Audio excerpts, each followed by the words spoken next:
ظالم جب ظلم کرتا ہے تو وہ سمجھتا ہے کہ شاید یہی قوت، یہی طاقت، یہی جوانی، یہی اقتدار یہ قائم رہے گا، لیکن کبھی ظلم کا راج قائم رہ سکا نہیں، رہتا ہی نہیں۔ یزید نے ظلم کی حد کر دی، جب تخت حکومت میں بیٹھا تو ظلم کی حد کر دی۔ اس نے سمجھا تھا کہ شاید یہ اقتدار میرے پاس رہے گا، یہ تخت جو میں نے سجایا ہے اس پہ سجا رہوں گا، بنا رہوں گا، قائم رہوں گا۔ اسے سمجھ نہیں نہ آئی کہ حکومتیں ظلم سے نہیں عدل سے قائم رہتی ہیں۔ میرے عمر فاروق رضی اللہ تعالیٰ عنہ کی حکومت عدل سے قائم تھی تو 12 سال قائم رہی، 12 سال قائم رہی، اور عمر چلے گئے، عدل کرتے کرتے چلے گئے، لیکن مدینے کی گلی سے بھی جا کے پوچھو گے تو عمر کے عدل کی گواہی دے گی۔ مدینے کی گلی اور مٹی بھی کہے گی کہ عمر عادل تھا۔ یزید نے ظلم کیا نا، پورے 4.5 سال رہا، لیکن اس کا خیال تھا کہ میں جمع رہوں گا، بنا رہوں گا، رہ سکا نہیں، رہ سکا، چونکہ اللہ غافل ہے، اللہ کو پتہ ہے۔ اور ایک اور بات بھی، ایک اور جملہ بھی کہنے لگا، اسے بھی یاد رکھیے گا، ظالموں کو مددگار بھی مل جاتے ہیں، ظالموں کو مددگار بھی مل جاتے ہیں، بلکہ ظالموں کے مددگار زیادہ ہوتے ہیں۔ بدی جلدی پھیلتی ہے، گناہ جلدی پھیلتا ہے، ظالموں کے مددگار زیادہ ہوتے ہیں۔ یزید کو مددگار ملے، ابن سعد ملا، ابن زیاد ملا، شمر ملا، خولی بن یزید ملا، بڑے اسے مددگار ملے جو کہتے تھے کہ بالکل کوئی خطرہ ہی نہیں، دنیا تو ترستی ہے تیری دید کو، اور سب خیر ہے، ہر جگہ امن ہی امن ہے۔ یزید جب ظلم کر رہا تھا تو سمجھتا تھا مجھے کوئی نہیں پوچھے گا، کوئی میرے قریب نہیں آئے گا، لیکن یارو اس تک دنیا کا کوئی بندہ تو نہیں پہنچ سکا، لیکن اللہ کا قہر تو پہنچ گیا نا، اللہ کے انصاف کا حق کو پہنچ گیا نا۔ رب تو ہے نا دیکھنے والا۔ عبید اللہ ابن زیاد کے دربار میں جب سیدنا امام حسین کا کٹا ہوا سر پہنچا نا، اس نے ایک چھڑی پکڑی، اور چھڑی پکڑ کے نا تو امام حسین کے لبوں پہ مارنے لگا، کہنے لگا تجھے کہا تھا نا بات مان جا، کٹا ہوا سر تشت میں رکھا ہے، تجھے کہا تھا نا بات مان جا۔ راوی کہتا ہوں عبید اللہ ابن زیاد نے چھڑی ماری اور اس نے بےادبی کی، کہنے لگا تو تھا ہی اس قسم کا، تیرا یہی حال ہونا چاہیے تھا معاذ اللہ۔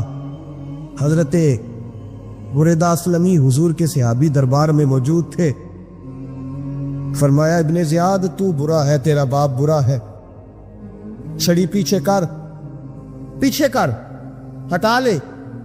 راوی کہتے ہیں کہ 1 2 3 4 5 6 سال گزر گئے، وہی کوفے کا دربار، وہی محل، وہی تخت اور وہی تشت جس میں امام حسین کا سر رکھ کے لایا گیا تھا۔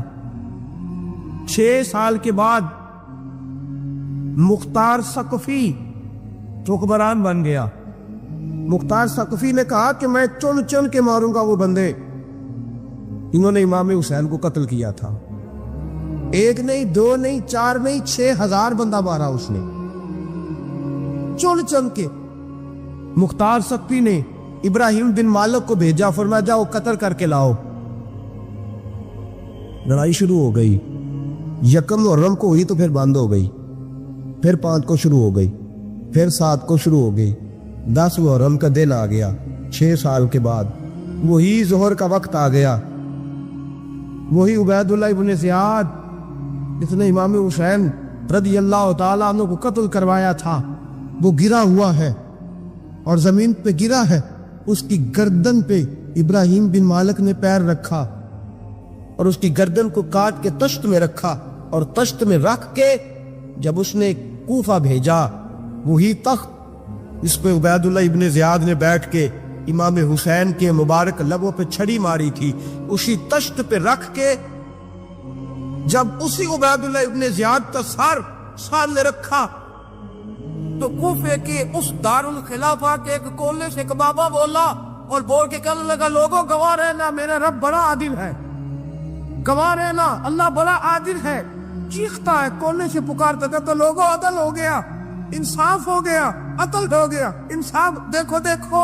جب حسین کا سر آیا تھا، ابن زیاد میں گستاخی کی تھی تو کونے سے آوازیں نکلنے لگی تھی کہ زیاد برا ہے، حسین اچھا ہے۔ آج ابن زیاد کا سر آیا ہے، آواز پھر کونے سے نکلی ہے، لیکن آواز کیا گونج رہی ہے؟ آواز پھر وہی گونج رہی ہے، ابن زیاد برا تھا۔ مکافات عمل، اللہ غافل نہیں ظالم جو کام کرتے، اللہ غافل نہیں۔ 6 سال کے بعد وہی دن، وہی وقت، وہی گھڑی، وہی لمحہ، وہی سارا نظام، وہی دربار، انسان ڈرتا نہیں، انسان باز آتا، عبرت پکڑتا۔ ابن زیاد اس وقت کہتا تھا کہ میں جاؤں حسین کے پاس، یہ میں جو ہوتی ہے یہ مروا دیتی ہے۔ شیطان نے کہا تھا اعلیٰ خیر منہم، میں بہتر ہوں، بس ختم ہو گیا، ختم ہو گیا۔ ابن زیاد قتل ہوا، وہی تاریخ، وہی زمانہ، اللہ کریم نے اس کو ذلت کی موت دی، مرا، اور 30,000 فوج لے کے نکلا تھا، پھر بھی بچ سکا نہیں۔ ابن زیاد کا حال ہوا۔ ابن سعد صحابی کا بیٹا تھا، نبی پاک علیہ السلام کے پیارے صحابی کا بیٹا تھا، جناب سعد بن نبی وقاص کی اولاد۔ لیکن یاد رکھنا، اگر ایک صحابی کا بیٹا یزید بن سکتا ہے تو دوسرے کا ابن سعد بھی بن سکتا ہے۔ اور صرف یوں ہی توجہ نہ کیا کرو، ابو جہل کا بیٹا بھی تو صحابی رسول بن گیا تھا نا۔ رب فرماتا میں زندوں سے مردے اور مردوں سے زندے نکال دیا کرتا ہوں۔ میں کبھی کبھی کعبے کے اندر بت بھی رکھوا دیتا ہوں، گھر میرا اور میرے ہی شریک ہی اس گھر کے اندر راج کرتے رہتے ہیں، میری بے نیازی ہے، کچھ کا کچھ کر دیتا ہوں۔ ابن سعد مختار حکمران بنا، اور مختار ثقفی نے ابن سعد کے بیٹے حب کو بلایا، اور مزے کی بات یہ ہے کہ مختار جو بعد میں حکمران بنا نا، بڑی یاری چیز کی ابن سعد کے ساتھ۔ جتنے قاتلان امام حسین تھے وہ کوفہ چھوڑ کے بھاگ گئے، دوڑ گئے۔ اور ایک بات یاد رکھنا، ظالم بزدل ہوتا ہے، ظالم بزدل ہوتا ہے، اس کے اندر وہ اطمینان نہیں ہوتا، ڈر لگتا۔ بھاگ گئے سارے کوفہ چھوڑ کے، لیکن ابن سعد نے کہا مختار میرا یار ہے، مجھے کچھ نہیں کہے گا۔ اس کے گھر والوں نے سمجھایا کہ تو دوڑ جا، تیرا تو ظلم بھی بہت زیادہ ہے، دوڑ جا تو۔ اس نے کہا نہیں میرا یار ہے، مجھے کچھ نہیں کہے گا۔ اس نے کہا تو نبی پاک کے نواسوں کا نہیں بنا، تو تیرا یار تیرا بنے گا۔ تو رسول پاک علیہ السلام کے خاندان کا نہیں بنا، ان کا تو نے احترام نہیں کیا، یاری کا۔ اس نے کہا نہیں مجھے کچھ نہیں کہنے والا، تم چھوڑو اس بات کو۔ حق کو پیغام بھیجا، بیٹا آیا۔ مختار نے کہا تیرا باپ کدھر ہے؟ اس نے کہا جی ابا جی اب باہر نہیں نکلتے، بس گھر کے کونے میں بیٹھ کے اللہ اللہ کرتے ہیں۔ اس نے کہا اچھا کیا کرتے؟ کہا جی گوشہ نشین ہو گئے۔ اس نے کہا اب تیرا باپ گوشہ نشین ہوا ہے؟ اب گوشہ نشین ہوا ہے؟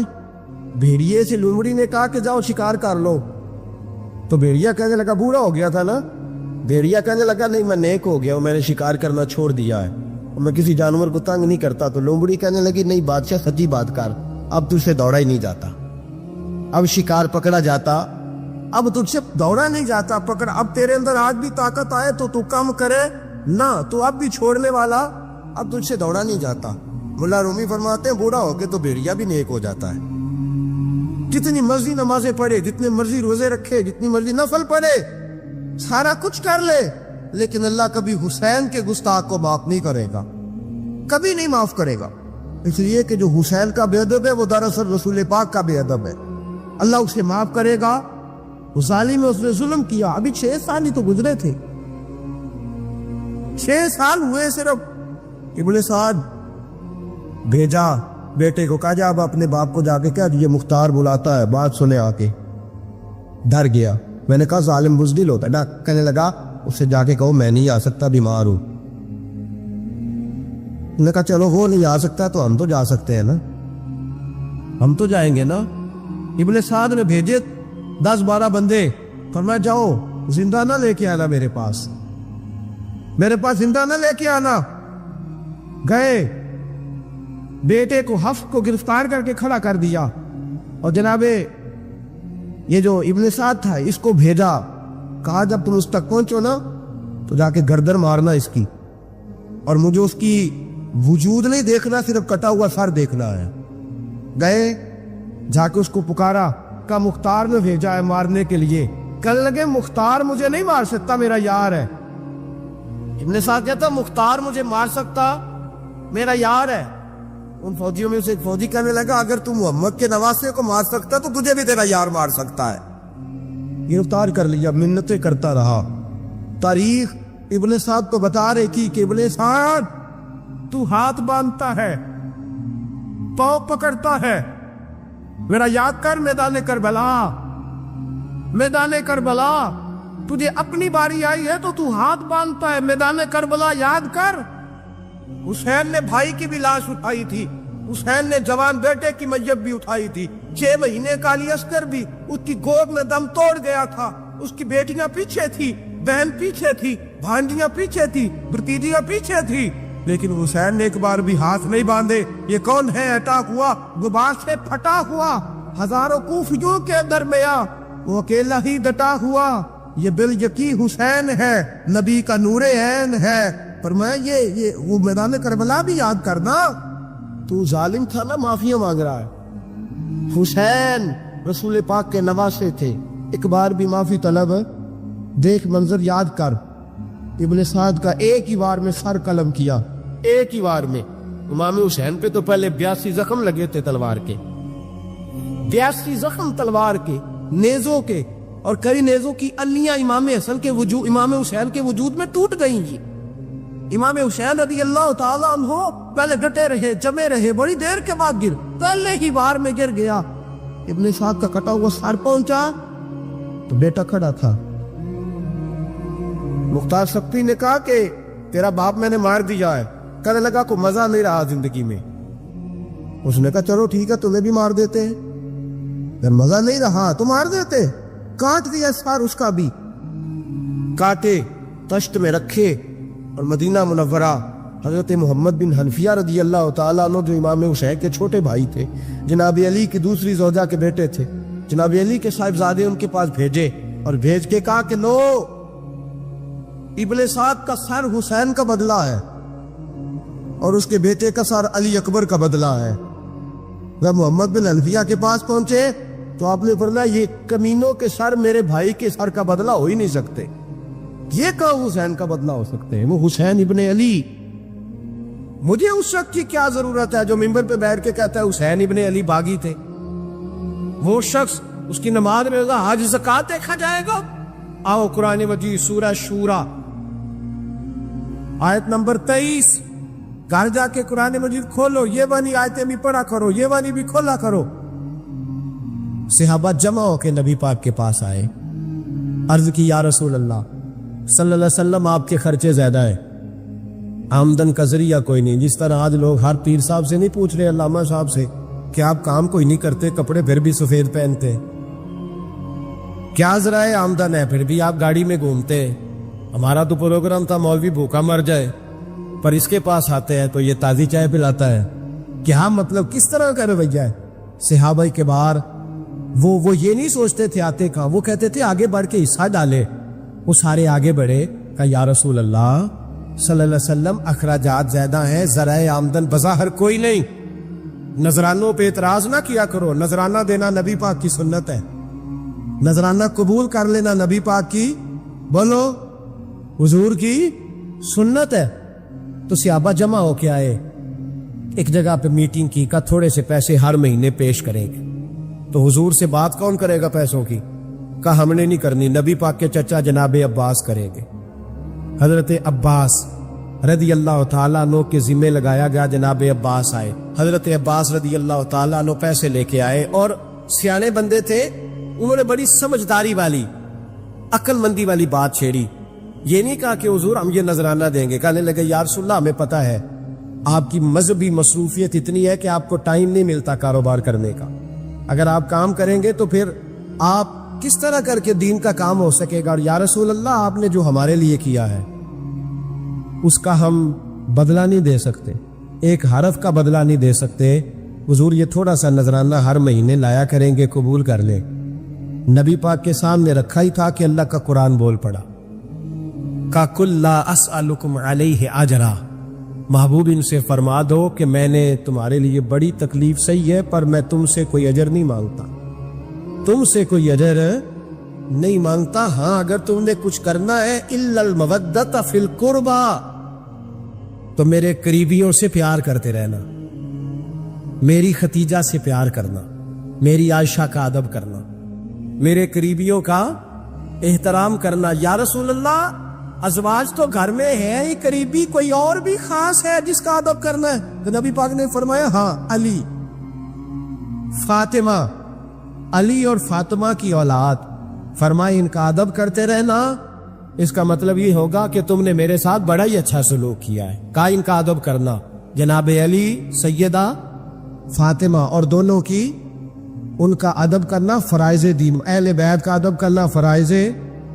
کچھ لوگ کہتے ہیں کچھ لوگ جی سید بن گئے, ہے نہیں, پر کہ میں کہ جڑے بن گئے انہوں نے اللہ آپ ہی پوچھ لے گا تو ادب کر. جڑے بن گئے نے اللہ, شیخ الاسلام والمسلمین حضرت خواجہ قمر الدین سیالوی رحمت اللہ تعالی علیہ, دو بندے خواجہ صاحب سے مل رہے ہیں تو ان کو پتا تھا کہ خواجہ صاحب سیدوں کا بڑا احترام کرتے ہیں. تو دو بندے آ گئے, کچھ لینے کچھ مانگنے تھے, فرار دونوں.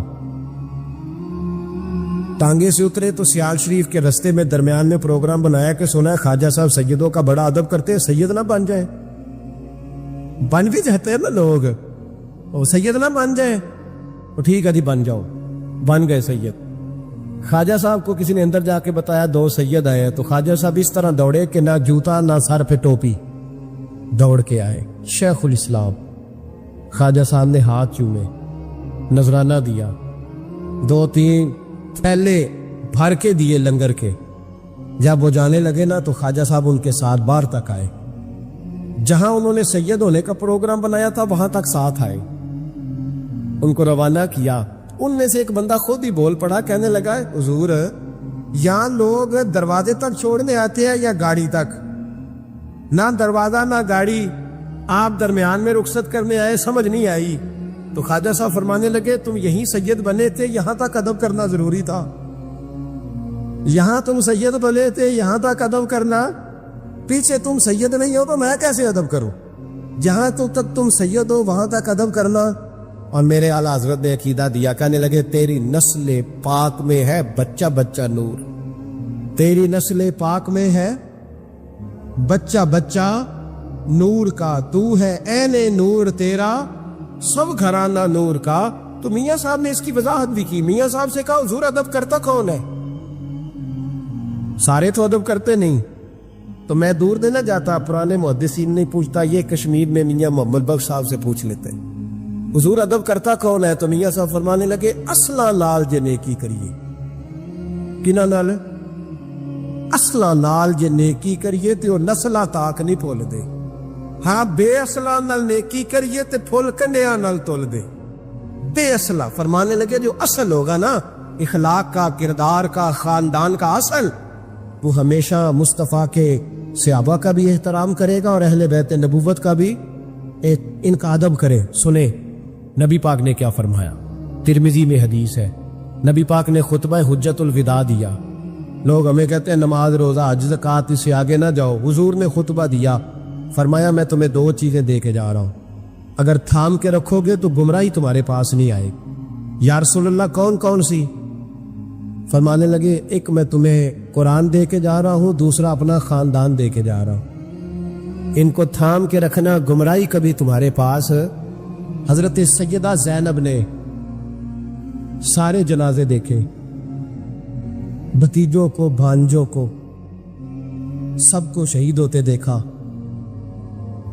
عورتیں ڈرتی میت کو ہاتھ نہیں لگاتی، چیختی ابھی دیا، لیکن حضرت جناب زینب نے پتہ کیا دیکھا تھا؟ وہ سننا ذرا، امام حسین کی لاش مبارک کربلا میں پڑی تھی اور امام حسین کا سر کاٹ کے نیزے پہ چڑھایا گیا تھا، اور وہ بیویوں کے سامنے خالی سر چڑھ رہا تھا، اور سینکڑوں میل کا سفر کر کے دمشق کے بازاروں سے گزرتا وہ سر گیا، کٹا ہوا سر دیکھا، لاشیں دیکھے۔ یزید کا دربار آیا، بی بی صاحبہ کو نا ایسے عورتوں نے اپنے حالے میں لیا ہے، سیدہ زینب وہاں بیٹھ گئی۔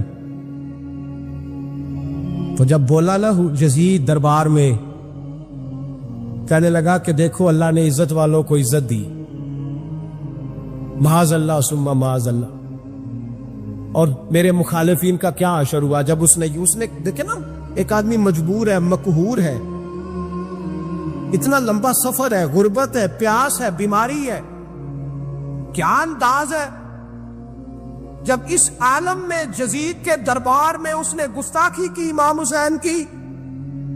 یہاں لوگ کہتے ہیں کسی کو کچھ نہ کہو، کہ کیوں نہ کچھ کہے، جو سیدنا امام حسین کے بارے میں بات کرے گا زبانیں کھینچیں گے اس کی، جو صحابہ کے بارے میں بات کرے گا ہم کرنے دیتے ہیں؟ یہ کیا بات ہوئی؟ گستاخی کرنا، بے ادبی کرنا، یہ کون سا دین ہے؟ یہ تو تم بے دینی پھیلا رہے ہو۔ سنو، جب اس نے بے ادبی کی تو سیدہ زینب چپ نہیں رہی، بلکہ حضرت زینب بولی اور کھڑی ہوئی، اور آپ نے تلاوت کی قرآن مجید کی، اور آیتیں پڑھی، کہنے لگی وَتُعِزُّ مَن تَشَاءُ وَتُذِلُّ مَن تَشَاءُ بِیَدِکَ الْخَیْرُ، اور آپ فرمانے لگی یزید تو کہتا ہے تیرے مخالفین پسپا ہو گئے اور تجھے عزت ملی؟ آپ فرمانے لگی یہ تیرا دربار ہے نا، یہ تیرا سجا ہوا ہے نا، تیرا اس وقت ڈنڈا چلتا ہے نا۔ فرمانے لگی چند سال ٹھہر جا، تیرے اوپر لوگ لعنتیں برسائیں گے، اور فرمایا جب جمعے پڑھے جائیں گے تو لوگ میرے حسین کے نام کے خطبے پڑھیں گے۔ فرمایا آج یہ تیرا دربار ہے نا۔ حضرت نعمان بن بشیر صحابی رسول تھے، وہ کہتے ہیں میرے قریب ایک نابینا صحابی بیٹھا تھا، سنو حوالہ میں دکھاؤں گا۔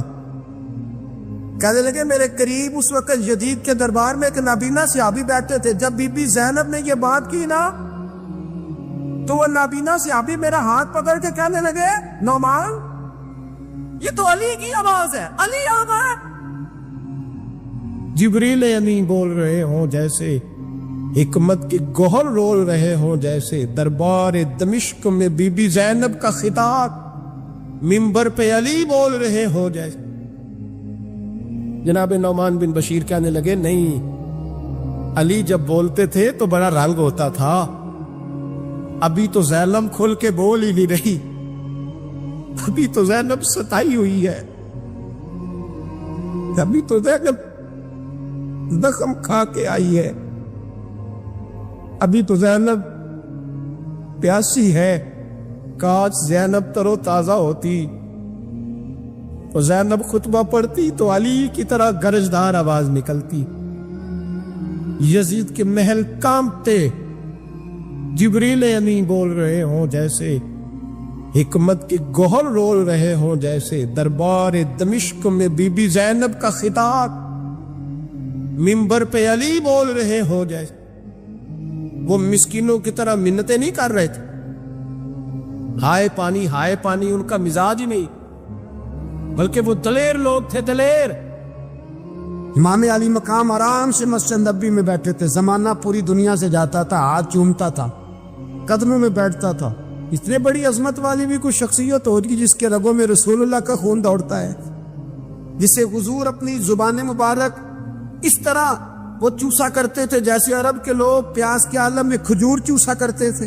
اتنا بڑا بھی کچھ شخص تھا، لیکن جب دین پہ کڑا وقت آیا تو حسین نے مسجد کی خطابت نہیں بچائی، آستانہ نہیں بچایا. امام علی مقام نے کہا کوفہ لٹتا ہے تو لٹتا رہے، دمشق میں فساد ہوتا ہے تو ہوتا رہے، وہ ملک شام کی بچیاں رو رہی ہیں تو روتی رہیں کہ ہم پہ یزید قابض ہو گیا، میری مسجد آباد ہے، کافی ہے. نا، امام حسین نکلے اور نکل کے کہنے لگے جنت البقیع والی جگہ پہ کھڑے ہو کہ یا رسول اللہ میں جا رہا ہوں اور آپ کے لیے جا رہا ہوں، اس لیے کہ مجھے اس شام کو بچانا ہے جس شام میں رسول اللہ کا کلمہ پڑھنے والے لوگ بستے ہیں. مجھے کوفہ، دمشق، مصر کے لوگوں کو بچانا ہے. نانا تیرے کرم کے خزینے کی خیر ہو، میں جا رہا ہوں تیرے مدینے کی خیر ہو. نکل کھڑے ہوئے امام علی مقام، میدان میں نکلے. کس کے خلاف؟ بولے کون تھا؟ یزید مسلمان تھا. اس وقت تک تو سب نے مسلمان لکھا ہے، جس نے کافر کہا شہادت امام حسین کے بعد کہا. جرم کیا تھا؟ میری گردن جھک جاتی ہے جب میں یہ بات کرتا ہوں، ایمانداری سے کہہ رہا ہوں، جوش خطابت نہیں. میری گردن جھکتی ہے جب میں یہ لفظ ادا کرتا ہوں. امام علی مقام اس شخص کے خلاف نکلے. سارے خطبے امام حسین کے پڑھ کے دیکھو. امام حسین نے فرمایا یزید شرابی ہے. شرابی مسلمانوں کا حکمران ہو سکتا؟ آپ نہ بولیں بے شک، پر بات تو سچی ہے نا. امام حسین نے فرمایا شرابی کو ووٹ دیا جا سکتا؟ فرمایا رنڈیوں کا ناچ دیکھتا ہے جو مجرے دیکھے، جو رنڈیوں کے ناچ دیکھے وہ مسلمانوں کا حکمران ہو سکتا؟ امام حسین میدان میں نکلے اور 18 سال کے علی اکبر سے لے کر 6 مہینے کا علی اصغر دے دیا. لیکن شرابی کو برداشت، بے حیا کو برداشت تو میں کیسے کرتے؟ دوستی قاتل سے بھی، مقتول سے یارانہ بھی، اپنی جیب سے فلیکس چھپوا کے ظالموں، جابروں، بدماشوں کو ووٹ دیتے ہو. امام حسین کو تیری دیگ کی ضرورت ہے جو تو 10 محرم پہ پکاتا ہے، چاولوں کی ضرورت ہے جو تو نے 9 محرم کو پکائے. ان کو اس بریانی کی عادت تھی جو تو نے پکائی ہے. میرے گھر میں فلاں MNA MPA صاحب آ گئے تھے. امام حسین کے گھر کے اندر یزید نے پیغام بھیجا. اس نے کہا جیسے کہو گے کر لوں گا، کتنے پیسے کہو گے دے دوں گا، جتنی مسجدیں کہو گے بنوا دوں گا، جتنے ادارے کہو گے تعمیر ہو جائے، مجھے نہ چھیڑو. آپ نے فرمایا نا، مسجد مدرسے اس وقت آباد رہتے ہیں جب حکمران صحیح ہوتے ہیں، اور جب حکومتیں غلط ہوتی ہیں تو پھر مساجد آباد، پھر مدارس کی آباد کاری ہو ہی نہیں سکتی. میں دین میں نیا رکھنا کھول دوں؟ امام علی مقام کھڑے ہوئے، پر میں کیا کروں؟ حکومت کیا کروں؟ حکومت سے کیا کہوں؟ اگر میری ملت کے اپنے جوان کے موبائل میں رنڈیوں کا ناچ ہو تو 10 محرم کو تو امام حسین کربلا میں تڑپ جاتے ہوں گے. اگر 9-10 محرم کو جو نکلا امام علی مقام کی بات کرنے کے لیے، وہ نوجوان اگر سگریٹ کا، شراب کا، بدماشی کا عادی ہو تو حضرت علی اصغر کہیں گے نا میری قربانی کا کیا بنا؟ وہ تو نکلے تھے عریانی اور فحاشی کے خلاف. اور اگر ملت کا جوان روز چوک میں کھڑے ہو کے لڑکیوں کو تاڑتا ہو تو حضرت علی اکبر تو اپنی قبر میں روتے ہوں گے کہ یہ اس قوم کے لیے جان دے دی جو آج یزیدی طریقوں پہ عمل کر رہی ہے، جو ساری رات گند دیکھ کے سوتی ہے، جو ساری رات بے حیائی، فحاشی اور عریانی میں لگی رہتی ہے. ان لوگوں کے لیے جان دے دی. اتنا ظلم ان شہیدوں کے ساتھ، اور 10 محرم کو دیگ پکا کے کہتا ہے میں امام حسین کا ماننے والا ہوں، میں امام علی مقام سے پیار کرنے والا ہوں. نہ بھائی، نہ دو رنگی چھوڑ کے یک رنگ ہو جا، سراسر موم ہو جا یا سنگ ہو جا. امت مسلمہ کو بیدار ہونا پڑے گا. امام علی مقام میدان میں نکلے، ڈٹ کے نکلے، اور امام نے فرمایا میدان میں نکل کر کہ میرا وطن مدینہ ہے، میرا وطن مدینہ ہے، پر مدینہ بعد میں، رسول اللہ کا دین پہلے. تو پاکستان کی بات کرتا ہے. امام علی مقام نے فرمایا مدینہ کی شہریت بعد میں، رسول اللہ کا دین پہلے، اور تیرے تو بچے عام سے ہیں.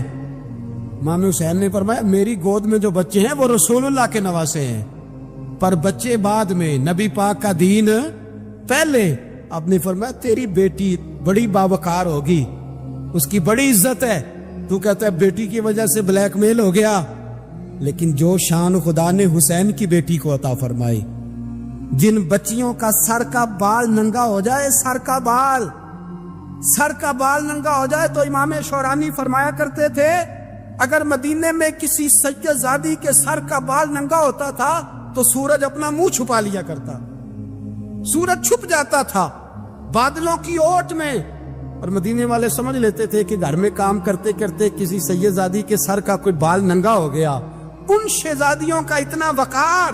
اور امام علی مقام نے فرمایا بیٹیوں کی فکر بعد میں، رسول اللہ کا دین پہلے رسول اللہ کا دین.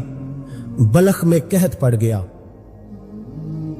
لوگ ہجرت کر کے سمرقند آ گئے. ایک سیدوں کا خاندان بھی آیا، ایک ایسی خاتون بھی آئی جس کے ساتھ 3 بیٹیاں تھی، بیٹا بھی کوئی نہیں، خامند فوت ہو گیا.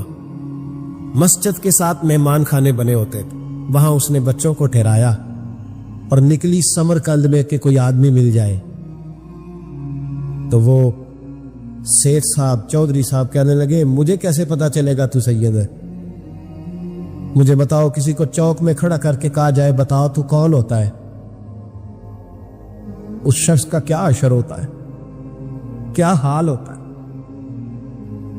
کہا کیسے پتا چلے گا؟ تو سیدزادی نے اپنا پلو کھولا اور اپنے آنسو دونوں آنکھوں سے صاف کیے تو کہنے لگی اللہ تیرا بھلا کرے، میں ثابت نہیں کر سکتی کہ میں حضور کا خاندان، میرے پر کوئی دلیل نہیں، میں نہیں بتا سکتی. چل ٹھیک ہے، چلی گئی. کسی نے بتایا کہ یہاں ایک یہودی بھی رہتا ہے،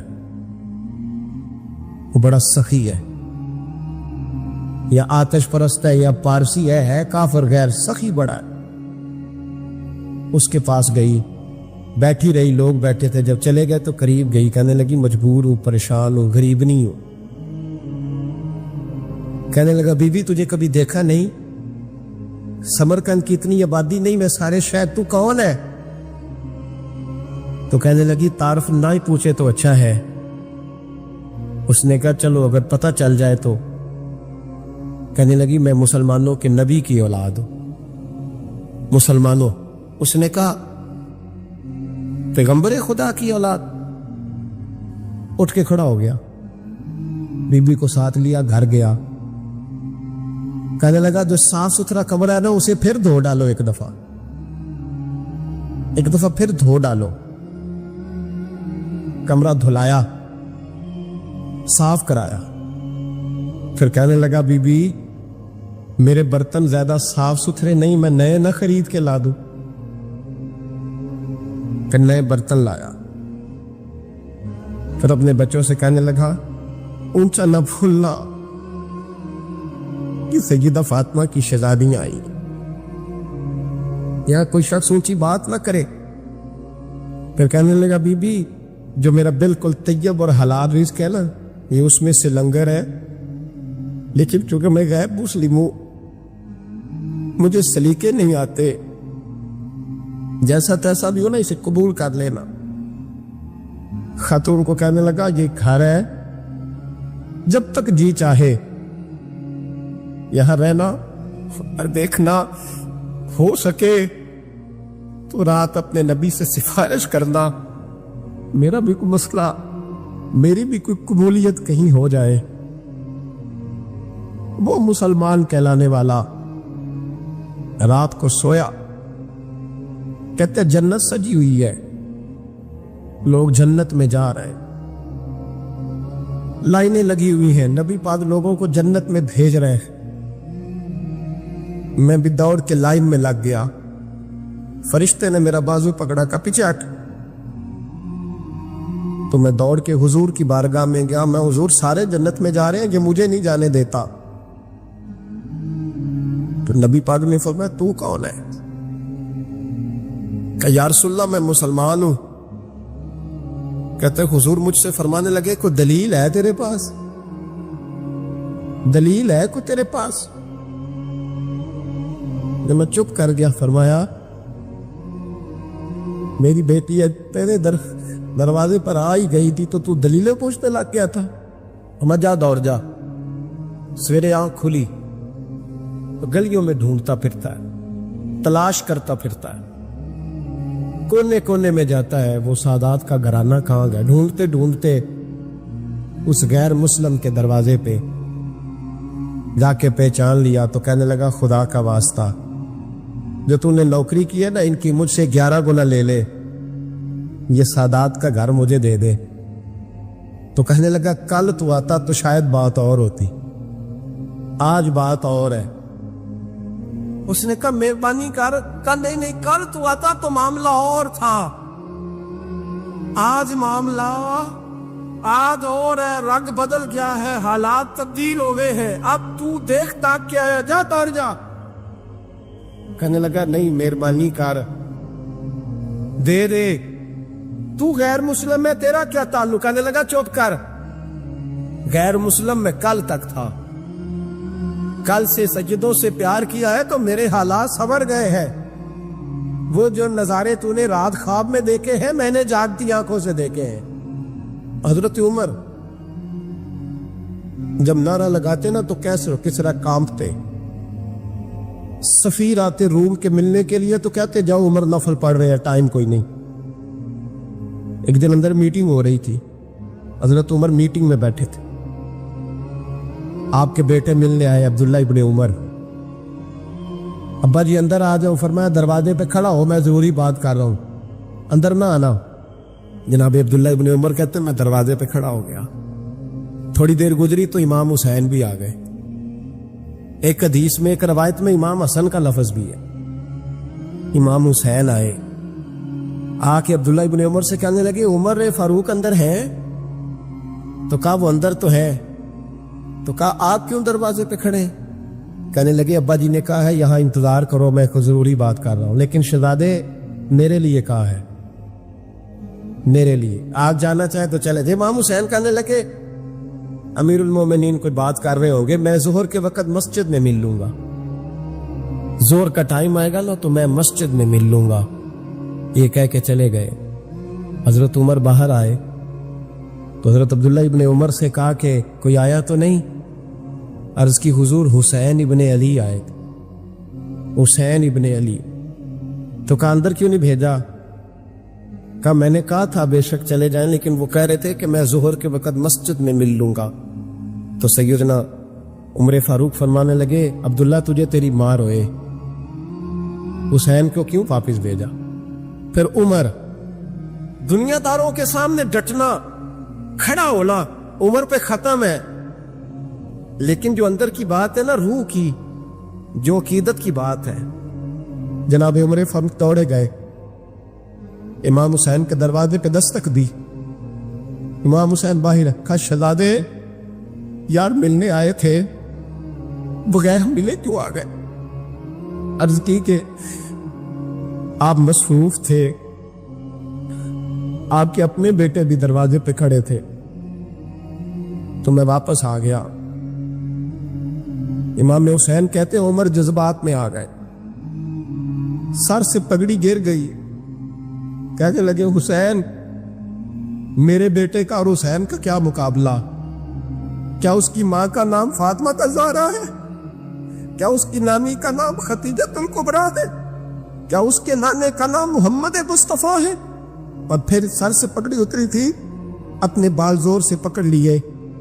کہنے لگے حسین میں نا مکے میں اونٹ چرایا کرتا تھا اور ڈنڈوں سے مار کھاتا تھا اپنے باپ سے. یہ جو آج ساری دنیا میں عمر کے نعرے لگتے ہیں یہ تیرے نانے کا صدقہ ہے. شہزادے میری وفا اور میری وفا میں جب تیرا دل کرے نا توڑ کے آ جایا کر.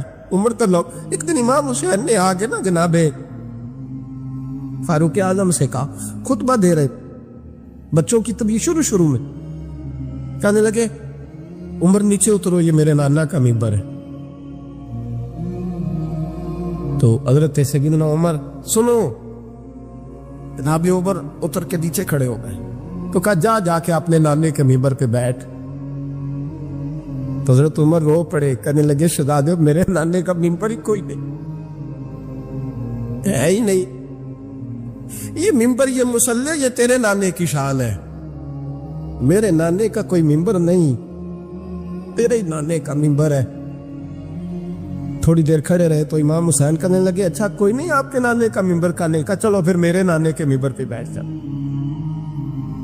جاؤ چلو خیر ہے، کوئی نہیں آپ کے نانے کا، کہا نہیں، تو کہا کوئی نہیں پھر میرے نانے کے۔ جب حضرت عمر بیٹھے تو بڑا شاندار جملہ کہا، فرمانے لگے میں ممبر پر مرضی سے نہیں بیٹھا تھا، مجھے ابو بکر نے بٹھایا تھا، اور پھر حسین کے کہنے پہ میں اترا ہوں، اب مجھے حسین نے بٹھایا ہے، اب کسی کی جرت ہے تو عمر کو اتار کے دکھائے، اب میں حسین کا تیری نسل پاک میں۔